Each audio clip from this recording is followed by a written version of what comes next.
Hello friends, welcome to our channel Gyan Gali. आज के इस वीडियो में हम देखने वाले हैं सोंद माटी पुस्तक की जो कहानी है, कहानी नंबर 9। और वो कौन सी है? तो भीतर बाहर। ठीक है, कौन सी है? भीतर बाहर।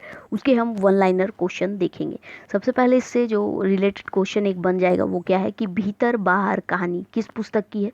तो वो है सोंद माटी की। इसके लेखक कौन है या किसने लिखा है इस कहानी को? तो लिखा है विनोद कुमार ने, डॉक्टर विनोद कुमार ने। सोंद माटी पुस्तक में कितनी कहानियां हैं? तो 10 है। और कितनी कविताएं हैं? तो कविताएं हैं 31। ठीक है, तो इस तरीके के क्वेश्चन आपसे पूछे जाएंगे। फिर कहानी से अंदर से क्वेश्चन पूछे जाएगा कि इसका मुख्य पात्र कौन है। अन्य पात्र में से भी कुछ पूछा जा सकता और भी रिलेटेड। आइए इसमें हम देखते हैं। यहाँ से आपको क्वेश्चन देखने को मिलेंगे। तो देखिए, हमारा पहला क्वेश्चन जो है वो क्या है? पहला क्वेश्चन है भीतर बाहर बाहर। भीतर बाहर कहानी केकर लिखल लागे। मैंने बताया अभी कौन है, तो डॉक्टर विनोद कुमार इसके लेखक हैं। ठीक है, इसे लिखा है। नेक्स्ट है भीतर बाहर कहानी कौन किताबें शामिल है? तो ये सोंद माटी में शामिल है। कितने नंबर की कहानी है? तो ये 9 नंबर की कहानी है। भीतर बाहर कौन भाव एक कहानी लागे? किस भाव का कहानी है? तो ये सांप्रदायिक सद्भाव की कहानी है। नेक्स्ट है कि भीतर बाहर कहानी का मुख्य पात्र है तो सिराजुआ। सिराज नाम रहता है लेकिन खोटा में पता ही आप लोग को, सिराजुआ सिराजुआ। ठीक है, तो वो इसका क्या है कि मुख्य पात्र है। सिराजुआ का बाप एक नाम की रहे तो इबादत खान उसके पिता का नाम है। भीतर बाहर कहानी के कौन रक में कहानी कहल जा पारे? तो ये संस्मरण के रूप में कहा जाता है, क्योंकि जो सिराज होता है, सिराज की को याद करके, ठीक है, वो जो इसमें लेखक जो है, लेखक क्या है, वो सिराज के मित्र होते हैं। ठीक है, तो वो उसे याद करते हुए वो कहानी को बताए हैं, तो इसलिए यहाँ संस्मरण ऐसे क्वेश्चन पूछ लिए जा सकते हैं, तो संस्मरण के रूप में है। ठीक है, नेक्स्ट है सिराजुआ कैसे मरल रहे। वो कैसे मर जाता है? तो वो नहाने को जाता है तो उस समय कुइयां में डूब के वो मर जाता है। सिराजुआ कौन मास से मरल रहे? कौन सा मास था उस समय? तो उस समय था भादो मास, भादो का महीना था। नेक्स्ट है सिराजुआ उम्र कितना बछर के रहे? तो उस वक्त वो जब मरा तो वो 26 वर्ष का था। भीतर बाहर कहनिए बासेक बोखोर में बासे बासायर फूटे। ठीक है, बासेक बखोर में बासायर फूटे है। मतलब जैसा बाप वैसा बेटा ई का भैत के कर लेता है कहल गया है, तो सिराजुआ के लिए कहा गया है। ठीक है, भी तो मतलब सिराजुआ जो है अपनी पिता की तरह है। जिस तरह उसका पिता जो है वो लोगों की मदद करते थे, हमेशा उसके लिए हाजिर रहते थे, उसी तरह सिराज जो सिराज है वो भी वैसा ही होता है। तो इसलिए बोला गया कि जैसा बाप वैसा बेटा, मतलब इसलिए एक यहाँ का भाइत बताया गया कि बासेक बोखोर क्या होता है? बासायर फूटे है। ठीक है, नेक्स्ट क्या है कि सिराजुआ का प्रिय खेल की रहे। उसका प्रिय खेल क्या था? तो फुटबॉल उसका प्रिय खेल था। नेक्स्ट है सिराजुआ फुटबॉल टीम के की रहे।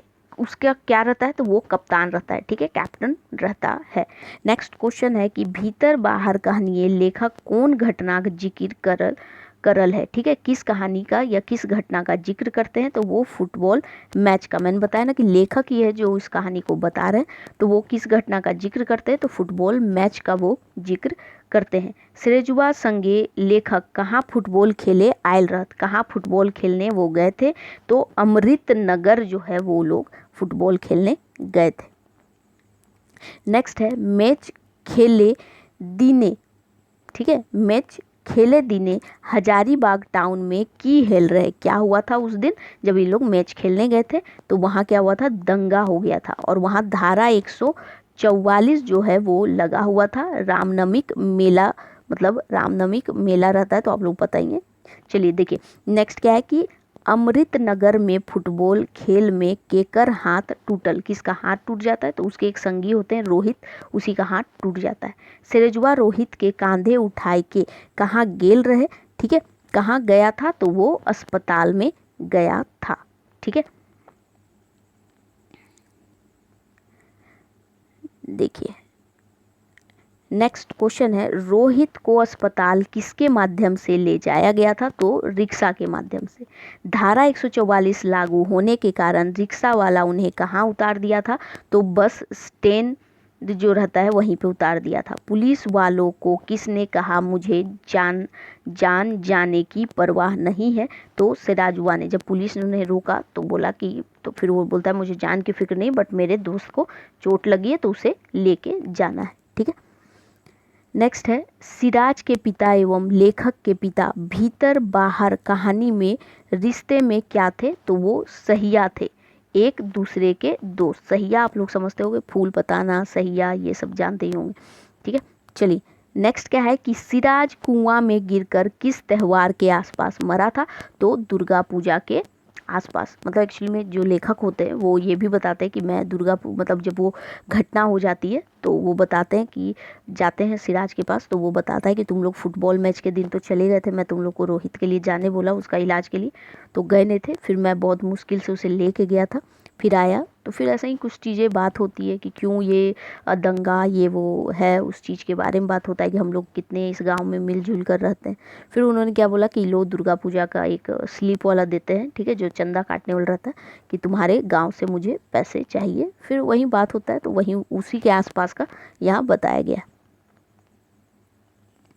नेक्स्ट देखिए, नेक्स्ट क्या है कि दुर्गा पूजा के अवसर पर नाटक खेलने का आयोजन किसके तरफ से होना तय था?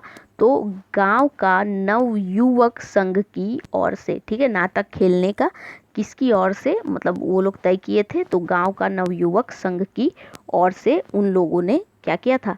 तय किया था। ठीक है, और क्वेश्चन बनते क्या? नहीं बनते। ठीक है, तो हमने कितने क्वेश्चन किए? 23। देखिए, भीतर और बाहर। ठीक है, भीतर बाहर इस 9 नंबर की स्टोरी का क्या है? 9 नंबर की, ये सोन माटी की 9 नंबर की है, भीतर और बाहर। ठीक है, तो इसमें ये एक संस्मरण के रूप में इसे बताया गया। क्यों? क्योंकि लेखक उसे याद करते हुए मनाते, मतलब बताते हैं। स्टार्टिंग में यही होता है कि किसी के डूबने की खबर आती है, जब लोग वहाँ जाते हैं तो पता चलता है कि सिराज जो है वो कुएं में डूब गया है और उसे लोग निकालने के लिए जद्दोजहद कर रहे हैं। ठीक है, कोई कुछ मंगवा रहा है और उससे क्या कर रहा है? उसे फंसाकर निकलने की कोशिश, या कोई जैसे भी कोशिश कर रहा है। फिर जो लेखक होते हैं वो वहाँ खड़े होकर या वहीं पर सोचने लगते हैं कि कैसे सिराज की बातें उन्हें याद आने लगती है। उसके पिता का जिक्र किया जाता है कि कैसे वो एक अच्छे व्यक्ति थे, हमेशा दूसरों की मदद करने के लिए रेडी रहते हैं। और वो फिर क्या बताया जाता है कि ये बताया कि सिराज भी जो था वो उसी टाइप का था। फुटबॉल मैच वाला जिक्र होता है कि किस तरह से फुटबॉल मैच के दौरान जब एक साथी को चोट लग जाता है तो वो उसे लेकर हॉस्पिटल जाता है। जब उसके साथ कोई भी जाना मतलब मना कर देता है कि मैं नहीं जाऊंगा, लेकिन जो सिराज होता है वो उसे ले करके जाता है और वहाँ उसका इलाज करके घर आता है। फिर लेखक उसके घर जाते हैं, फिर वो बोलते हैं कि तुम लोग तो भाग गए थे, मैंने बहुत मुश्किल से उसका इलाज करवाया। फिर दोनों बात करते हैं, फिर दुर्गा पूजा का जिक्र होता है। फिर वो जो सिराज होता है वो बोलता है कि ये सांप्रदायिक झगड़े क्यों हो रहे? ठीक है, हम लोग देखो गांव में कितने मिलजुल के रहते हैं। जब मेरे घर में कोई पर्व होता है तो तुम्हारे घर में सेवैया जाती है ईद के समय में, और जब तुम्हारे घर में कोई त्यौहार होता है दुर्गा पूजा दिवाली, तो तुम्हारे घर से पुआ पकवान मेरे घर आता है। ठीक है, तो हम लोग जब ऐसे यहाँ नहीं है तो बाहर फिर ऐसा क्यों होता है? ठीक है, तो वही कहानी में जिक्र है। फिर लास्ट में वो याद करते हैं कि इस तरीके से उसे कुएं में डूब करके उसकी डेथ हो जाती है जब वो नहाने को जाता है। तो ऐसे ही ये स्टोरी है, इससे एक बार पढ़िएगा कहानी तो और अच्छे तरीके से आप लोगों को समझ आएगा, एक भी क्वेश्चन नहीं छूटेगा। ठीक है, कहानी को पढ़ना बहुत ज़रूरी है, उसी से बस एक बार आप पढ़ोगे ना सरसरी निगाहों से भी, तो आप लोगों को सारे आंसर इजीली आने लगेंगे। बाकी जो फैक्ट वाले वो चीज़ें आप लोग देख लीजिएगा। वीडियो पसंद है तो लाइक शेयर जरूर कीजिएगा, साथ ही कमेंट करके बताइएगा वीडियो कैसा लगा है, और चैनल पर न्यू है तो सब्सक्राइब कर लीजिएगा। चलिए मिलेंगे नेक्स्ट वीडियो में। Thank you for watching.